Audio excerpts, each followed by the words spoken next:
नमस्कार. मी भाऊ तोरसेकर. तुम्ही बघत आहात प्रतिपक्ष. मित्रांनो, या आजच्या विषयाचं शीर्षक बघितलं तर चाणाक्ष असलेला जो श्रोता आहे, त्या सबस्क्रायबर आहे, त्याच्या लक्षात आलं असेल मी ठाकरे बंधूंबद्दल बोलणार आहे. कारण हे जे काय रोंबाट करून ठेवलेलं आहे असं म्हटलं पाहिजे. इतका चिखल तोडवण्यासारखं रोज उठून ठाकरे बनू, ठाकरे ब्रँड, ठाकरे भेटणार का, ठाकरे फोन करणार का, हा करणार का, तो करणार का, ह्याच्यावर इतकं काय काय झालेलं आहे. आणि मध्येच देवेंद्र आणि राज ठाकरे यांची भेट झाल्यानंतर ते आता उलटलं का, कोण डोक्याने खेळतोय, कोण पायाने खेळतोय, कोण कानाने खेळतोय, कोण केसाने खेळतोय, कोण पोटाने खेळतोय, असल्या काय भाषा आणि पोरकटपणा विश्लेषण मी ऐकतो तेव्हा मला अजब वाटतं की ह्या लोकांना राजकारण कळतं की नाही. पवार डोक्याने खेळले, ते आणखीन कोण कानाने खेळले, हे चष्म्याने खेळले. अरे काय बालिश झालंय राजकारण. घरात जे छोटं पोर असतं, माझ्याकडे, माझ्या घरामध्ये, माझ्या परिवारामध्ये माझ्या मुलीची मुलगी एक नात आहे.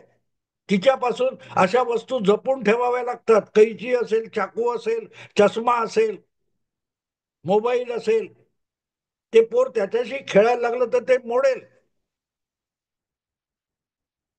हे राजकारण हे डोक्यानेच खेळलं जातं, हे ज्यांना माहिती नाही ते अमुक तमुक डोक्याने खेळले असली जी काय वर्णन करतात ते हास्यास्पद आहे. राजकारण हा डोक्यातलाच विषय असतो. तो क्रिकेटच्या मैदानातला बॅटने खेळायचा विषय नसतो किंवा फुटबॉल ग्राउंडवर पायाने चेंडू उडवावा असा विषय नसतो. राजकारण हे डोक्यानेच खेळतात. आणि जे तोंडाने राजकारण खेळतात ते कायम तोंडघशी पडत असतात. हे आपण गेल्या 5 वर्षाच्या महाराष्ट्राच्या राजकारणात बघितलेलं आणि अनुभवलेलं आहे. शिवसेना उद्धव ठाकरे त्या नेतृत्वाखाली आली आणि ती जितकी बोलकी झाली, जितकी तोंडाळ झाली, तितकी ती तोंडघशी पडत गेली. हे नव्याने सांगायला नको. तेव्हा राजकारण हे डोक्याऐवजी तोंडाने किंवा हाताने पायाने खेळायला लागलात की त्या राजकारणाचा सत्यानाश होतो. हे स्वतंत्रपणे सांगण्याची, समजावण्याची गरज नाही. आणि म्हणूनच सध्या जे काय हे दोन बंधू एकत्र येणार का वगैरे वगैरे चर्चा चालू आहे. आणि मग त्याच्यात भाजप कशी बिब्बा घालायचा प्रयत्न करतोय आणि शरद पवारांनी उद्धव ठाकरेंना एकाकी कसं पाडलंय. अरे गंमत मला एवढी वाटते की उद्धव ठाकरेंना एकाकी पाडणं हा प्लॅन सामनाला दिलेल्या मुलाखतीत सुद्धा शरद पवारांनी सांगून टाकला होता. पण ती मुलाखत सामनासाठी 5 वर्षापूर्वी ज्या संजय राऊतांनी घेतली त्यांना सुद्धा शरद पवार काय म्हणतायत त्याचा अर्थ आणि आशय कळला नव्हता. अर्थात तो कळणंही शक्य नाही. कारण संजय राऊत स्वतःच सांगतात शरद पवार समजायला 100 वर्ष लागतात. त्यामुळे अजून 99 जन्म घेतील तेव्हा संजय राऊतांना शरद पवार कळतील. तेव्हा उद्धव ठाकरेंना एकाकी पाडणं हा भाजपचा गेम कशाला. हा खूप जुना शरद पवारांचा गेम आहे. आणि शरद पवारांनी तो स्वतः सांगितलंय, कोणी आरोप केलेला नाहीये. 2014 मध्ये सगळे पक्ष स्वतंत्रपणे लढले. त्यानंतर भाजपला बहुमत हुकलेलं असताना सुद्धा परस्पर न मागितलेला पाठिंबा देताना शिवसेना आणि भाजप यांच्यामध्ये बिब्बा घालायचा, त्यांच्यामध्ये दुरावा वाढवायचा आणि उद्धव ठाकरेंना राजकारणात एकाकी पाडायचं, त्यांची बार्गेनिंग पॉवर कमी करायची, हाच तर आमचा गेम होता. हे सगळं शरद पवारांनी सामनाला दिलेल्या मुलाखतीमध्ये 5 वर्षापूर्वी सांगितले. पण सामना उद्धव ठाकरे पण वाचत नाहीत, संजय राऊत काढतात पण ते पण वाचत नाही. सगळे चॅनेलवाले आणि सगळ्या वर्तमानपत्राचे संपादक अगत्याने सामना वाचतात आणि तो चरवीत चरवण करत सगळं बसतात. आणि त्यामुळे उद्धव ठाकरेंना एकाकी पाडलं जातंय का वगैरे वगैरे चर्चा करणारे जे दिवटे आहेत, स्वतःला विश्लेषक संपादक म्हणवतात, त्यांना हे कळलं नाही की हाच तर गेम 5 वर्ष राजकारण काय चाललंय, तेच चाललंय राजकारण. उद्धव ठाकरेंना एकाकी पाडणं, हा गेम शरद पवारांनी सुरू केला आणि आता शरद पवार थकले असतील तर इतर उरलेले सुरलेले खेळत असतील, एकनाथ शिंदे खेळत असतील, राज ठाकरे खेळत असतील, देवेंद्र फडणवीस पण येता जाताना थोडा सवड मिळाली तर दोन डाव खेळून घ्यावे म्हणून उद्धव ठाकरेंना एकाकी करायचा प्रयत्न करत असतील. त्यात नवीन काय आहे? आणि उद्धव ठाकरे हा मुळातच एकांडा शिलेदार असल्यासारखा एकांत वासात राहण्यातच ज्याला इंटरेस्ट आहे, त्याला एकाकी पाडण्यासाठी विशेष प्रयत्न कुठे करावे लागणार? त्याची अजिबात गरज नाही. उद्धव ठाकरेंना आपलं एकाकी जगणं आवडतं. मी भला, माझा कॅमेरा भला, असा माणूस जेव्हा राजकारणात येतो तेव्हा तो कॅमेऱ्याच्या चित्रावर अधिक विश्वास ठेवतो आणि समोर दिसणारी वस्तुस्थिती जी असते त्याकडे फारसं बघू शकत नाही. आणि मग दुसरं टोक आहे ते म्हणजे गर्दीमध्ये रमणारा, लोकांच्या संपर्कात रमणारा, लोकांचे सल्ले घेणारा आणि लोकांना आपले सल्ले ऐकवणारा असा राज ठाकरे हा धाकटा चुलत भाऊ. या दोन्ही भावांनी एकत्र यायचं तर त्यांच्यात काहीतरी कॉमन असलं पाहिजे. ठाकरेच्या पलीकडे, नावाच्या आडनावाच्या पलीकडे काहीतरी त्या दोघांमध्ये कॉमन जोडणारा दुवा असला पाहिजे ना. तो दुवा नाहीये. मैदान गाजवणाऱ्या राज ठाकरेंना दरबारी राजकारण करणारे उद्धव ठाकरे यांच्याशी जुळतं घ्यायचं म्हणजे काय हा प्रश्न आहे. आणि म्हणून हे लोक एकत्र येणारे याच्यासाठी सगळे अब्दुल्ला दिवाने होऊन नाचायला लागलेले. बेगानी शादी में अब्दुल्ला दिवाना, तसं मीडिया कान धरून यांना एकत्र आणायचा प्रयत्न करतोय. पण ते दोघे चकार शब्द बोलत नाहीत. आणि म्हणून मला वाटते हे सगळं सारखं नाही म्हटलं तरी कुठून ना कुठून निसटणे ऐकायला येतं तर तो विषय डोक्यात राहतो. आणि मला अचानक साधारण 40-50 वर्षापूर्वीच ते कुमार गंधर्वांचं गाणं आठवलं. ऋणानुबंधाच्या चुकून पडल्या गाठी, भेटीत तुष्टता मोठी. योगायोग कसा आहे बघा. ऋणानुबंध, राज ठाकरे असोत किंवा उद्धव ठाकरे असोत, दोघांचे सक्के रक्ताच्या नात्याने जोडलेले आहेत. ऋणानुबंध. प्रबोधनकारांचे दोन सुपुत्र, त्या दोघांनी मिळून मार्मिक हे स्वतंत्र एक साप्ताहिक सुरू केलं, व्यंगचित्र साप्ताहिक सुरू केलं, दणक्यात चालवलं. आणि त्यातूनच शिवसेना नावाची एक राजकीय संघटना उभी राहिली. मराठी अस्मितेची पताका फडकवणारी संघटना हवी होती, ती निर्माण झाली. आणि त्याचाच पुढे एक राजकीय पक्ष झाला. आणि मग त्याच प्रबोधनकारांचे हे दोघे नातू आहेत, त्यांच्याच मुलांचे हे दोन मुलगे आहेत. पण आज तिसऱ्या पिढीत नात्याने ते चुलत बंधू आहेत. आणि ते एकत्र आले तर ते शिवसेनेचं परत स्पिरिट एकत्र होईल. ह्या जो खोळाचार कल्पना रंगवल्या जात आहेत, अरे एकत्र येणं इतकं सोपं आणि शक्य असतं तर मग तुमचे देवेगौडांची दोन मुलं आहेत, ती सुद्धा एकत्र येऊ शकली असती. तुमच्या करुणानिधींची दोन मुलं आहेत, आपसात सावत्र आहेत पण एकाच बापाची आहेत, ते पण एकत्र येऊ शकत नाहीयेत. आणि एकत्र येणे इतकं त्यातून काय साधलं जाणार आहे यालाही महत्व असतं. पण नाही, एकत्र एकत्र एकत्र. आणि मग त्याला हा घाबरलाय, तो घाबरलाय. मला कळत नाही कोण कशाला घाबरतो. यांचे टक्के इतके, त्यांचे टक्के इतके, मग ते होईल, मग हे होईल. हा कल्पना विलास चालू आहे. आता मग त्याच्यात काही पुढे सरकत नाही. 2 महिने होत आले तेव्हा मग नवीन नाटक सुरू झालं की यांनी त्याला अटी घातल्या, त्यांनी याला अटी घातल्यात, हा त्याच्या अटी पाळत नाही. राज ठाकरे हे सतत आपल्या भूमिका बदलत असतात, ही तक्रार होते. पण बदलत असतात म्हणजे काय? ज्या ज्या प्रकारचं राजकारण घडतंय त्याच्यावर एक व्यंगचित्रकार म्हणून आपल्या प्रतिक्रिया ते देत असतात.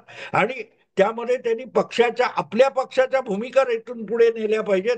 पण त्यांचा पक्ष आज इतका दुबळा आहे की महाराष्ट्राच्या किंवा देशाच्या राजकारणावर त्यांच्या शब्दाचा प्रभाव पडावा इतकी पक्षाची संघटना सज्ज नाहीये. आणि अशा वेळेला त्यांच्यासारखा संवेदनशील व्यंगचित्रकार किंवा आविष्कार करणारा माणूस त्या घटनाक्रमावर गप्प बसेल तर तेही योग्य नाही. त्यामुळे तुम्हाला ऐकताना किंवा समजून घेताना, राज ठाकरे समजून घेताना एक गोष्ट लक्षात घेतली पाहिजे की राज ठाकरे हा फक्त राजकीय नेता नाहीये, तो व्यंगचित्रकार सुद्धा आहे. राजकारणात किंवा समाज जीवनात जगात घडणाऱ्या घटनांविषयी त्यातलं व्यंग समोर आणून दाखवणं, त्यातला विरोधाभास समोर आणून दाखवणं, हे जेव्हा राज ठाकरे करतात तेव्हा ते कार्टुनिस्ट म्हणून बोलत असतात, व्यंगचित्रकार म्हणून व्यक्त होत असतात. हे समजण्याची बुद्धी ज्यांच्याकडे नाही ते बुद्धिजीवी आणि पत्रकार आणि विश्लेषक आहेत. मला आठवतं, कारण मी मार्मिकचा संपादक झालो 1985 मध्ये. त्यानंतर बाळासाहेबांनी व्यंगचित्र जवळजवळ सोडून दिलं होतं. खूप मी आग्रह धरला म्हणून ते व्यंगचित्राची एक कल्पना करायचे आणि श्रीकांत ठाकरे ते व्यंगचित्र रंगवून काढायचे. पण बाळासाहेबांनी स्वतःला व्यंगचित्रापासून बाजूला काढलं होतं. कारण सरळ होतं, त्यांना राजकारण करायचं होतं आणि राजकारणामध्ये तितक्या तटस्थपणे व्यक्त होता येत नाही. व्यंगचित्रकार तटस्थ असावा लागतो. ते होता येत नसेल तर मग व्यंगचित्र सोडून पूर्ण वेळ राजकारणी व्हायची भूमिका बाळासाहेबांनी घेतली.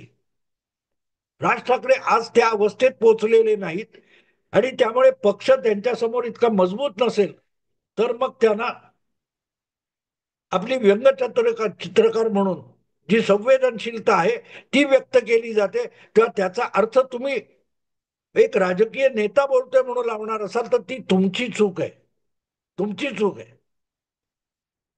एखादी पत्नी, एखादी आई जेव्हा एखाद्या चित्रपटामध्ये त्या नाटकामध्ये काम करत असेल तेव्हा तिची ती भूमिका ही त्या मंचापुरती असते आणि मंचावर उतरल्यानंतर ती संस्कारी महिला असते, संसारी महिला असते.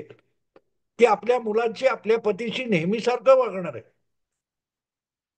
पण तो आविष्कार करताना त्या सिनेमात किंवा नाटकामध्ये ती जी भूमिका करते त्याप्रमाणे तिच्याकडे मुलांनी आणि पत्नीने किंवा आसपासच्या नातेवाईकांनी बघायला लागलात तर गोंधळ होणार. तर राज ठाकरे जे काही व्यक्त करत असतात त्यामध्ये व्यंगचित्रकार आणि राजकारणी म्हणून जो भेद आहे तो बघितला पाहिजे. दुसरीकडे दुसरा भाऊ उद्धव ठाकरे आहेत, त्यांना राजकारणी होताच आलेलं नाही. व्यक्तिगत गल्लीतल्या किंवा कुटुंबातल्या भांडणाचं पर्यवसान दुसऱ्या टोकाला घेऊन जाणं आणि सगळ्या राजकारणाचा आणि सामूहिक सामूहिक व्यवहाराचा विचका करून टाकणं, अशा प्रकारे उद्धव ठाकरे यांनी अख्खी शिवसेना विस्कटून टाकली. आपण कुटुंबाचे प्रमुख आहोत, त्याच वेळेला आपण एका पक्षाचे आणि महाराष्ट्रातल्या एका प्रमुख पक्षाचे सर्वोच्च नेते आहोत, याचं भान उद्धव ठाकरेंना ठेवता आलं नाही. मग ते एक तर तू राहशील किंवा मी राहीन असं उद्धव ठाकरे तुमच्या देवेंद्र फडणवीसांना बोलणं असो किंवा एकनाथ शिंदे विषयी मनात जी काय भयंकर अशी वैर भावना आहे ती बघितली की कळते की राज ठाकरे उद्धव ठाकरे हे राजकारणी व्यक्तीच नाहीये. व्यक्तिगत हेवे दावे हे चुलत भावाशी असोत किंवा काल परवाच्या सहकाऱ्यांशी असोत ते त्यांना सांभाळता येत नाहीत. आणि म्हणून मग अमुक थमुक गेला, बरं झालं कचरा गेला. अरे कालपर्यंत तो कचरा मांडीवर घेऊन का बसला होता, खिशात आणि पाकिटात ठेवून का बसला होता? तर दोन भावांमध्ये एकत्रीकरण करताना त्यांचा स्वभाव काय, त्यांच्या स्वभावातला वर्तनावर होणारा परिणाम काय आहे, किती पडणारा प्रभाव आहे, हे सगळं बघावं लागतं. तेव्हा होतं ना. फक्त मतं मुस्लिमांची पाहिजेत म्हणून बाळासाहेबांनी मुस्लिम लीगची हातमिळवणी केली नव्हती. मुस्लिम लीगच्या मतांसाठी बाळासाहेब कधी अगतिक झाले नव्हते. 1973 मध्ये निवडणुका संपल्यावर बाळासाहेबांनी सुधीर जोशी यांना महापौर करण्यासाठी मुस्लिम लीगच्या नगरसेवकांची मतं घेतली होती. पण त्या 73च्या निवडणुकीत मुस्लिम लीग बरोबर काय काय केलं ही जी वर्णनं खोळे लोक करतात त्यांना एक गोष्ट माहिती नाहीये की ती निवडणूक वंदे मातरम या राष्ट्रगीताच्या वादातून गाजलेली होती. अमीन खांडवानी नावाचा काँग्रेसचा एक माहीमचा नगरसेवक होता आणि त्याने महापालिकेच्या बैठकीमध्ये वंदे मातरम म्हणायला नकार दिला आणि त्यामुळे शिवसेनेने तो इशू इतका मोठा केला होता की माहीमला अमीन खांडवानीला पाडण्यासाठी भाई बंदरकर या शेतकरी कामगार पक्षाच्या कोळी नेत्याला शिवसेनेने पाठिंबा दिला होता. अर्थात भाई बंदरकर निवडणूक जिंकू शकले नाहीत आणि अमीन खांडवानी परत निवडून आला माहीम मधून मुस्लिम बहुल लोकसंख्या असल्यामुळे.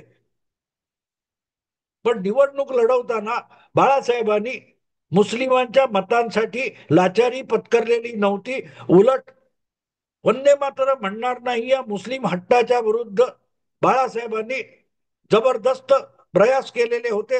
पण निवडणुका संपल्यानंतर आपला शिवसेनेचा महापौर करावा म्हणून मुस्लिम लीगची 11 मतं सोबत घेतली होती. बनातवालांबरोबर हात मिळवणी केली होती निकालानंतर. मुस्लिम मतांसाठी नाही, मुस्लिम नगरसेवकांच्या मतांसाठी. पण कोण आजकाल सगळे एक्सपर्ट इतके झालेत की खुळ्यासारखं काहीही बडबडायचं. असो, मुद्दा इतकाच आहे की जर ठाकरे ब्रँड वाचवायचा म्हणून दोन ठाकरे बंधूंनी एकत्र यायचं असेल तर मग त्या दोघांनी एकमेकांपासून फारकत घेण्यापर्यंत मजल का गेली.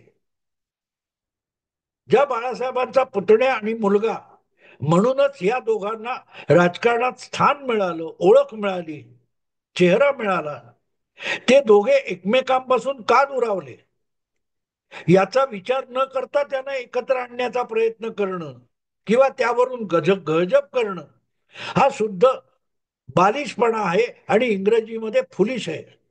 बालिश आणि फुलिश अशी पत्रकारिता झालेली आहे. जर ते एकत्र येण्याची कुठलीही शक्यता असती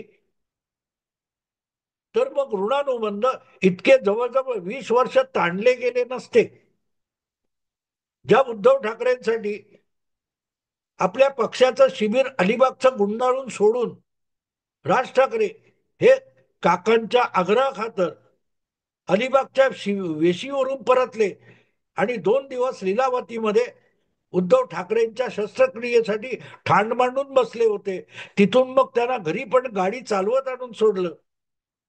त्याच राज ठाकरेंची 2 वर्षापूर्वी एक काय ते कमरेच्या हाडाची शस्त्रक्रिया झाली तेव्हा सेना भवन पर्यंत येणारे उद्धव ठाकरे 2 रस्ते ओलांडून शिवतीर्थावर आपल्या भावाची प्रकृती कशी आहे, शस्त्रक्रिया कशी झाली हे विचारायला सुद्धा गेलेले नव्हते. याला ऋणानुबंध म्हणतात. ऋणानुबंधाच्या तुटून पडल्या गाठी, त्या गाण्यामध्ये चुकून पडल्या गाठी आहे.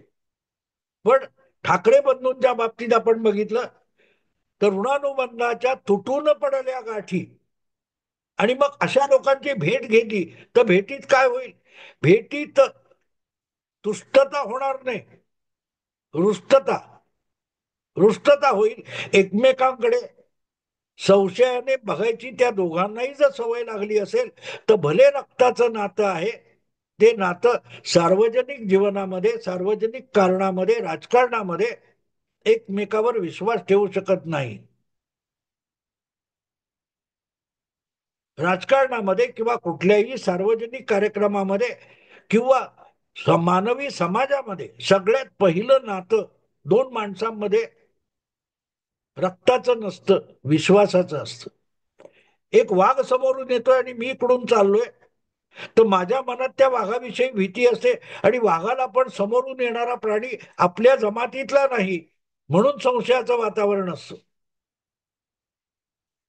तेव्हा दोघांमधलं नातं, 2 सजीवांमधलं नातं हे सगळ्यात पहिल्यांदा विश्वासाचं असावं लागतं. आणि उद्धव आणि राज ठाकरे यांच्यामध्ये किंचितही परस्परांविषयी विश्वास राहिलेला नसेल तर तुम्ही नाती गोती कितीही जमवा, कितीही चर्चा करा, कितीही विश्लेषण करा, हे दोघेही एकत्र येऊ शकणार नाहीत.